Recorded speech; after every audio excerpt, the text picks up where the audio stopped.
Okay, so um, this is day 2 in Japan. Emotions have been going up and down. Um,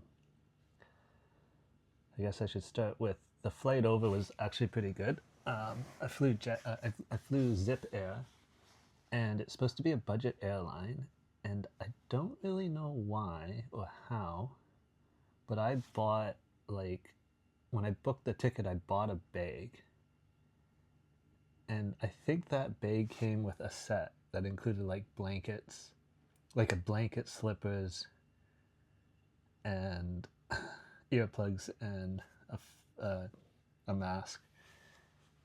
And I don't remember it being extra, like and a meal, and I thought that was just included, but not many other people got it, so I'm a bit confused if I paid extra for that.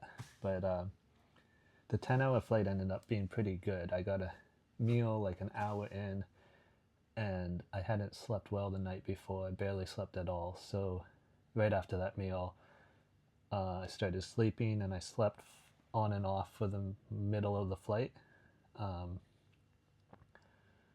wasn't really a good flight, good sleep because I kept waking up, but it did like get rid of 5-ish hours. And then I found out that I could stream a movie on my phone through the internet on the plane, and so I watched The Intern, and that covered off the rest of the flight. It was also nice because I had a window seat and there was no one in the middle seat, so I could stretch out a bit more. Um, and then yeah, I got to Japan, and it was a bit hectic getting to this house, this room. Um, Basically, I had one big suitcase and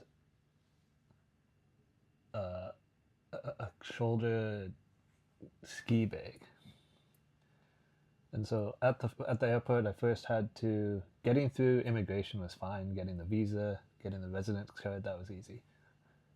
Got the SIM card for the phone. They wouldn't even help me set it up. I had to go do that myself, but it's pretty straightforward. I was originally going to take a bus to Ikebukuro, but it was going to be an hour 40, and the bus only comes every half hour. So I decided to take the Skyliner, which I can't remember if it was cheaper or not. But anyways, I took the Skyliner and the Yamanote line, and I didn't really want to because like it's hard to maneuver with two big bags. But I got the suitcase to a locker in Ikebukuro, and then took the ski bags to Shinjuku to go to the head office of the company that runs the share house to pick up the key, and then train to the share house, get in, drop the ski bag, and then go back to Ikebukuro to get the suitcase. Um, but I also needed to get bedding because it came with a bed but no bedding, and I wanted some bedding to sleep in. And I was feeling a bit overwhelmed and like what's going on. And so I put in my headphones. I was listening to music. I went to Nitori to get the bedding. Nitori is like a home sense. It's like all housing stuff, and it's actually really nice. Like they have really nice products. For a Canadian, they're not that expensive. For a Japanese, I don't know, maybe middle ground. Um, but they have an app, and I had looked a bit online before coming to Japan, and I thought I could get a set, like a bed set, with like a sheet, a duvet, a cover, a pillow, like the whole set. And I was walking around, couldn't find it, and then I did find a set of 3 sheets, so like a fitted sheet, a duvet, and a pillowcase. And I was just as I was picking that up, this guy like said something in Chinese, and I thought he said it to me, and I'm not sure if he did or not, but I thought he said it to me, and so I kind of looked at him, and he looked at me, and then I said like, "Do you speak in Japanese?" I said, "Sorry, like, what's going on? Well, I don't speak what?" And then I was like, he tried to say something, and he asked if I spoke Chinese. I said, "No, I don't speak Chinese, but I speak English." I said that in Japanese, and it took him a minute, and then I said I speak English in English. Turns out this guy is from Shanghai, and he's also in a language school, and he had just arrived today too, and he was in the same position as me, trying to figure out what bedding to buy and all that. And so we had a good conversation, and I had kind of scoped around the store what I was gonna buy, and then I was just about to go like actually take it off the shelf and buy it.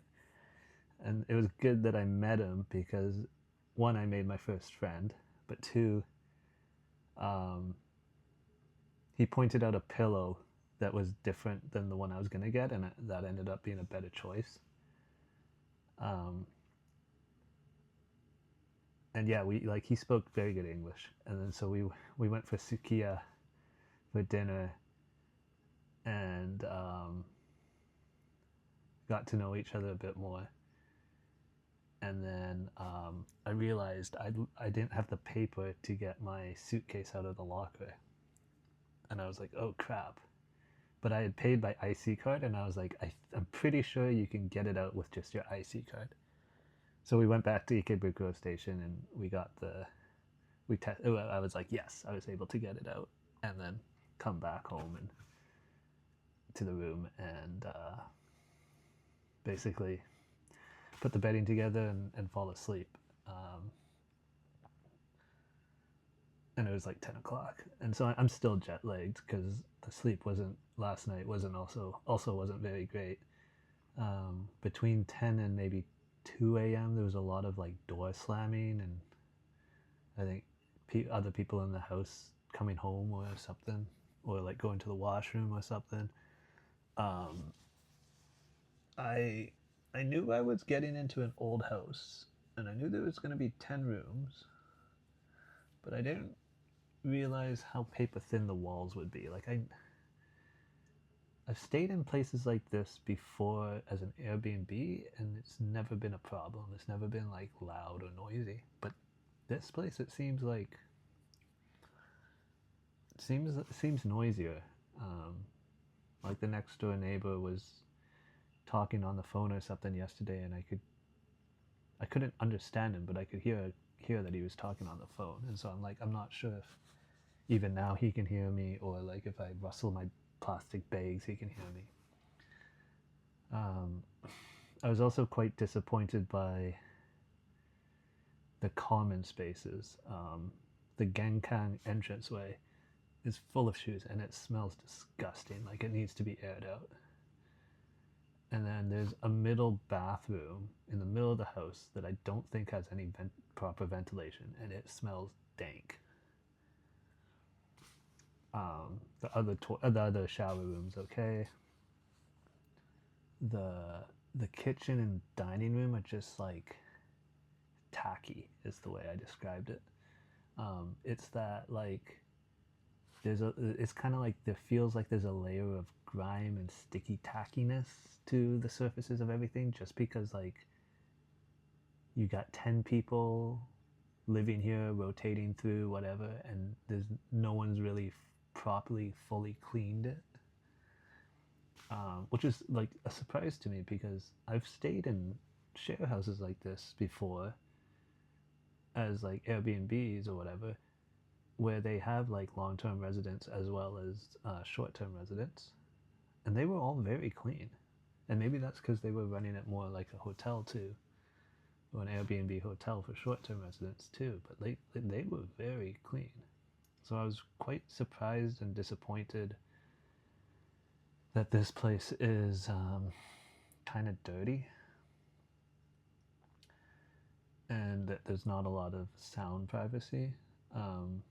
Right now, I don't know how much of it is just the overwhelmingness of being in Japan by myself, figuring this all out myself, versus like kind of just disappointment that that's the way it is. Because I was thinking, oh yeah, like probably if I ever want to watch YouTube or whatever, I should be doing it with my headphones on. These these vlogs. It's 11 a.m. right now, so probably no one's home. But like in the evening, the next door neighbor would hear me, So probably don't really want to be doing that. And part of that was also I was disappointed by the dirtiness of it. And then meeting this guy, he's got a private apartment walking distance to the schools, and I'm paying $650 a month, and he said he was paying $800 a month, so not a whole lot more for a private apartment. I was like, damn, did I mess up my housing? And I can change. It's month to month, and I have to give 2 months notice, so there would be a hit in probably like an overlappingness and stuff, and I could change. I think I'm gonna try and see how it goes. Like, it's only been one night. I'm gonna see how it goes for at least a week.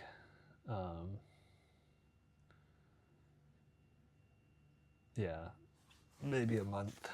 I don't want to, as much as I'd love to have a private apartment walking distance to the school,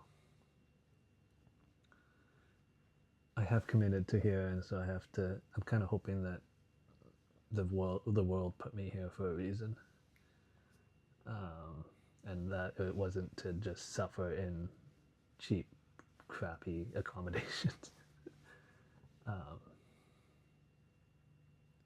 So today, this morning, I went to the ward office and registered. Like, it's the busy season for doing that. I thought it was going to be super busy. I thought there'd be big lineups. Got there right when they opened at 8:30, and there was no one there. Took an hour and a half. I thought it was going to take 4 to 6 hours. I didn't go to the main one, the main city office. I went to one of the branch offices, and the one that's closest. It's like a 20-minute walk away. And it went fine. Like, it was an hour and a half, and it was all in Japanese. The whole city office was in Japanese. Like, even I went in, I was looking at the signs, and it's all in kanji, and I was going like, I don't know. And then there was a ticket machine that I saw, and I pulled out Google Translate to take a picture of it and translate it, and like the two options, I was like, I think it's this one. I'm not sure, but I'll just take a ticket and see what happens. The woman spoke only Japanese, and so it was a good thing. Like, I was like, wow, at least I speak some Japanese. For the people that like don't speak Japanese, wow, even more of a hurdle to overcome this would have been.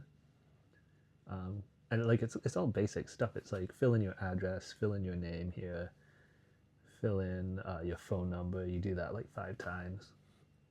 Your date of birth. And so, like, yeah, you like, if you didn't know Japanese, you'd be able to get through it, but it'd just be more complicated and more like, what's going on? What am I doing? Funny thing that I guess the funny thing that happened that I thought was, when I was writing my name, she was like, write your name here. So I was like, Keenan Christopher, no. And then later she came back to me and she was just like, oh yeah, your last name is No, and in Japanese you put that first, so it should be No Keenan Christopher. And I was like, oh right, yeah, sorry. And then she came back again and she was like, how do you pronounce your name? Like, what do I write it in katakana, in katakana hiragana, like the pronunciation of it? So it had to be like Keenan Christopher, no, or no Keenan Christopher. So yeah, that was an interesting experience. And yeah, I went to Daiso just now, got some things, but I held off on a bunch of things that I think I'll get a bit better quality, nicerness at Nitori, just so that I don't feel like I'm living the cheap life, but like the comfortable life. I'm trying to make it comfortable in as much as the way I can. I have this sense of like, go go go, rush rush rush, and I don't know why. Like, I have plenty of time to set up my housing here. plenty of time before school starts to figure things out. I don't know why, but I just feel very rushed and also a bit overwhelmed with the whole thing. A big part of that is I just don't know why I'm here and what I'm doing here, kind of thing. Like I've been planning on this for 3 years, but like that was because I just wanted to get out of bad jobs in Vancouver and wanted to learn the language to get a girlfriend. Um, but like so many other people are here because they want to work in Japan or like learn the language to go to school in Japan or to work in Japan. And I thought I was going to work in Japan. I've kind of given up on that. I don't think that's a good play. So I'm kind of like, oh yeah, I'm just here to learn the language. And I'm kind of just going like, why am I here? Like why am I taking a whole year to learn the language? And is that really going to get me a girlfriend or not? Kind of think not, but really hoping that I'm wrong in that sense. And so I'm just like, yeah, I'm going through this just weird moment of like, why am I here and what's going on?